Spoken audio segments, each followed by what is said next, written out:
Good morning. Good morning. We're going to look at chapters 36 through 38 today of Genesis, and we begin with a genealogy, the family history of Esau, the older son, the one who got cheated and the one who welcomed his brother back.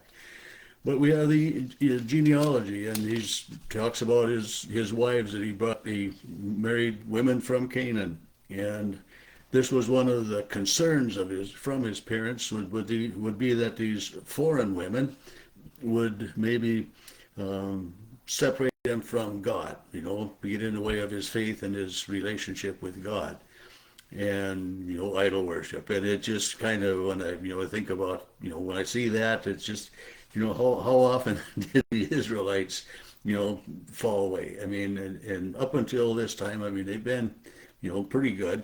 But this was a concern, and so we have a lot of the genealogy of Esau, who is called Edom. Is that anyway? Edom, Edom, which means red, because he was, that was his complexion. Maybe he had red hair as well, but we know that happens in today's society as well, that we nickname people, call them red, or because of their hair, their skin colors, different things that way. So we have that genealogy talking more that way, and I'm not going to get into that. In chapter 37, we have some more intrigue starting. Joseph and the son, the younger son, the favored son. We find out he's 17 years old, and this is, we don't very often hear a specific age of a person other than he died at so many years, at the end of his life. But here he's 17 years old, and he goes out with a couple of his brothers that are taking care of the sheep, and it says that he brings a bad report back to his father.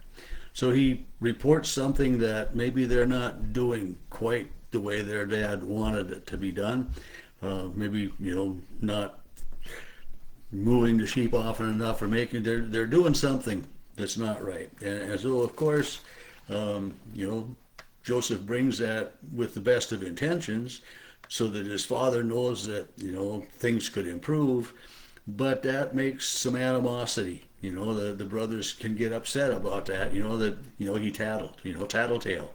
Almost, and Joseph, being this favored son, this daughter or son of the woman that he loved, he treats him a little bit more special. He makes this coat of many colors that we're so familiar with, and but the brothers, get even more jealous and have more dislike. And my Bible says they hated him because of that. And that word hate is a powerful word. It's you can, I mean, to really hate something is, that's pretty extreme. To strongly dislike, or to have displeasure. But that word hate, that's a powerful word.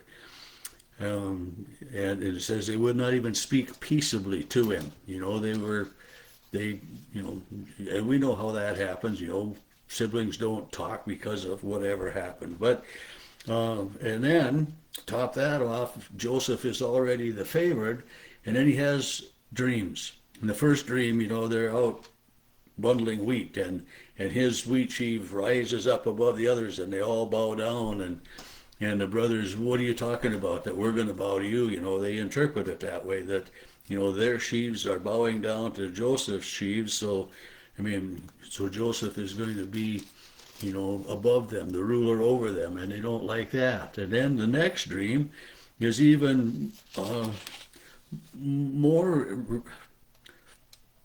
irritating to them, as in this other dream, that the sun and the moon and the 11 stars bow to him. So the sun and the moon are his mom and his dad, or his dad and his mom, and the 11 stars are the brothers, and they're all then bowing to Joseph. And then even Jacob, Israel, his dad, is upset by that. What do you mean that your mom and I and we're all going to bow down to you? Well, you're just and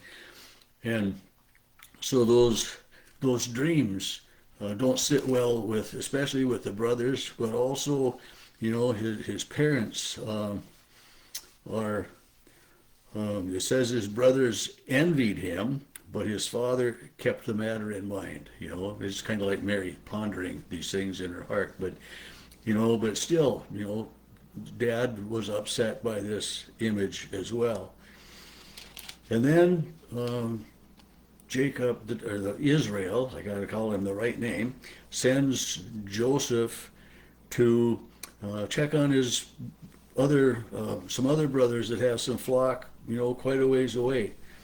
And so he goes, and he can't find them where they're. He begins to look, and he asks somebody that comes along, and this person says, well, yeah, they moved their sheep over to another spot because of needing better grass and stuff. So Joseph goes and finds them there in the area of Dothan, and they saw him coming. And it says they conspired against him to kill him.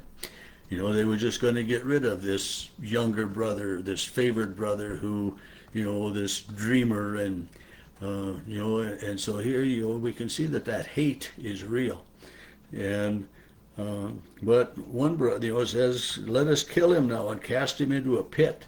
And then we can say a wild beast got him. But Reuben, one of the brothers, doesn't sit well with him, and he says, well, let's just put him in a pit, or let's do something, let's not shed blood, and so they stripped him of his coat, and they did all of this. And then there's a caravan coming by, and they sell Joseph as a slave for 20 pieces of silver, or I think it says 20 shekels of silver, and that's the price of a slave. And that's, when Jesus was betrayed by Judas, Judas had received 30 pieces of silver. And, but it's, they're very, it's specific in what we know. And so Reuben wasn't there, the one that had said, well, let's not kill him, because he was secretly going to just go back to this place and rescue his brother and, make sure that Joseph got back to his dad, because he knew that, if word of Joseph's death came to their father, that, his father would be just devastated. And Reuben, as much as he may have disliked Joseph as well, loved his father enough that he didn't really want that to happen. But in the meantime, the other brothers had sold him, and they did bring this coat of many colors back, smeared with blood. And of course, then Dad falls into the lie that an animal must have eaten them, and we know that this is the beginning of a whole other story. And then I say I'm getting kind of long here. No, I'm okay. But it's in chapter 38. Judah, one of the brothers, departs and he moves to another area, and he marries a woman. He got a couple wives that way, and has children, and then his children get married. And so in verse 6, Judah took a wife for his firstborn son. His wife's name was Tamar, but it says that was wicked in the sight of God, and God put him. It says the Lord killed him. Ufta, that's. God's still very active, and but died before he had any children. So Dad has the next brother go to marry your brother's wife and have children, so your brother has heirs. And of course, this son doesn't want to do that because he wants his children to be his heir, not so his brother. So and God is displeased with that, and it says the Lord killed him as well. Well, there was one more son, but he was quite a bit younger, and the dad says to Tamar, the dad Judah, uh, to wait for this younger son and then marry him. But Tamar dresses as a prostitute and comes and um, sleeps with her father-in-law, and more intrigue and everything in the story here. Um, and the search goes on, and it comes out that at the end of chapter 38 that um, Tamar is indeed with child with her father-in-law's um, son, and Judah acknowledges them, and it comes to pass then time for the birth of the child, and there are twins in there, and the one says one hand came out, and they put the band around the hand to signify this was the firstborn, and then but the other son was born first. So again, another almost a Jacob Esau type deal that's coming out here, and we'll find out more about that as we continue to read on another day.